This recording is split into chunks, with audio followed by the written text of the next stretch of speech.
Hey guys, it's Gus, and today we're going to be showing you how I put the servo mounted, or excuse me, the axle mounted servo on the Wendigo axles with the four-link. So what I'm going to do here is I'm going to pull the servo off so you can get a better view of how everything looks, and then I'll get you back on.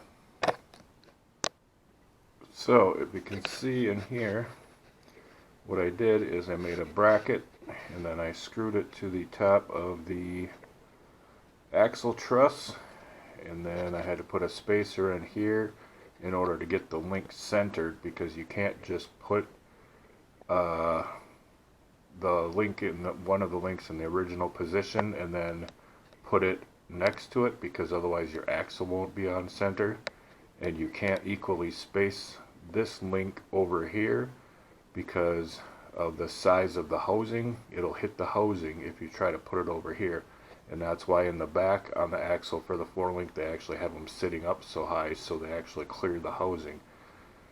So in order to do it, what I had to do is you have to make sure to have them close together like this, which is actually better. You actually get a better triangulation with the links real close together like that. You got to make sure, I have a center mark. I made sure that these were perfectly in the center, and I got a spacer, which I believe is just a little over a quarter inch. I think it's like 6.5 millimeters. And then I put this on, screwed this onto here, and then we have our four link. And then what I made that out of is just half by half angle aluminum. It is 1/8 inch thick to make sure it's plenty tough, and so far it's been really strong, and I've been beating on it pretty good. If you check up below or up above, I will post a link for the one of the run videos I did on this if you haven't seen it already. And what I will do here real quick is I will just kind of draw the pattern of what I had to do in order to make it work, and kind of give you an idea of what you have to do to trim this to make it fit. So I'll do that real quick and I'll get you back on. So when you cut this out, you end up with a piece that kind of looks like that. Because of the shape of the housing, it ends up this piece here where it's flat is where it mounts onto the axle truss. Then it runs down the truss, and then this angle piece here runs down the axle housing. The hole itself, I actually mount this on first, and then I run a drill through the stock mount for the link to get the location.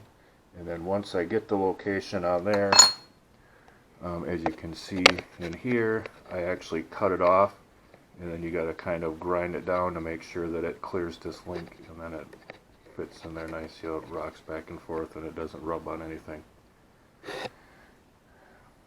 And then on the back side of this, there's a nut on there to make sure it all holds in there good. And then for the axle mount, what I did is I just measured with a caliper from inside to inside of the C-hub. I marked the center of the axle. I marked the so then I could go off of the center of the servo width, so then I knew how wide I had to make it. So then for this part, I knew that my servo, I think, was like 42 millimeters wide. So this part here had to be 42 millimeters wide. I measured to the outside of the ears where the servo mount is, and then I knew how wide that had to be, and I kind of drew it all up, and then I measured where I wanted my screws to be, and I figured out that this needed to be a little bit wider so I could get the screws in, and that's why I've got a little bit of an angle there. And then I got angle on this side. And this side where this screw goes is actually, there's about a 1/4 inch hole that goes through this truss. And what I did was I used a piece of 1/4 inch Delrin, and it's just a little big, so I just stuck this in a drill and I ran it on some sandpaper until it was just the right size.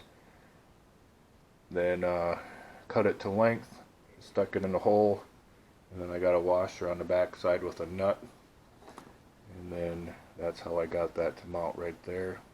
And then I got 2 screws on this side, and then this is just a 1/4 inch, I think this is HDPE plastic, but you could use aluminum, you could use Delrin, you could use ABS plastic or anything like that.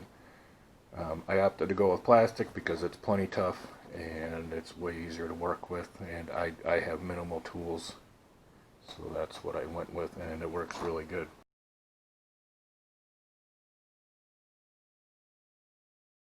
And then for changing up the links, as you saw before, I got rid of the stock setup.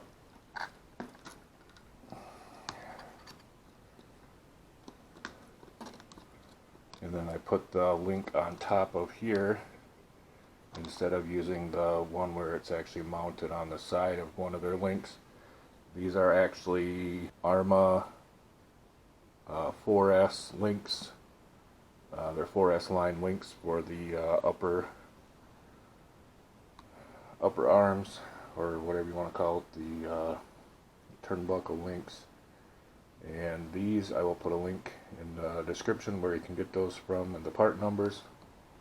And I also use that for these and for these. And that's what I used for the steering on there. And then this was just a link I had laying around. And this, I think it says the measurement. Yeah, it is a 80 millimeter. I don't know if the camera's picking that up or not, but it's a 80 millimeter length link from tip to tip. And that's a crawler innovation, or crawler central, excuse me. It's actually out of a Redcat Gen 8 kit for the one of the steering links out of one of those kits. But yeah, so far it's worked really good. I haven't had any issues with it. I was going to do this video sooner, and I know there's some guys who wanted to see it, but this is actually my second design on this mount. My first one was kind of rough, and it was kind of a prototype, if you will, so I wanted to make a better one that looked better before I showed you guys what it looked like, and after I saw it worked really well. And I'm doing the video now because I am truck is going up for sale because I'm short on cash, so I figured I better do this video before I get rid of it and I can't do the video. But that's all I got for this video. If you have any other questions on how to do it, go ahead and you can either leave a comment down below, or I have a link to my Facebook, and you can send me a message through there down below. Otherwise, that's all I got for you guys today. Thanks for watching, and we'll see you in the next video.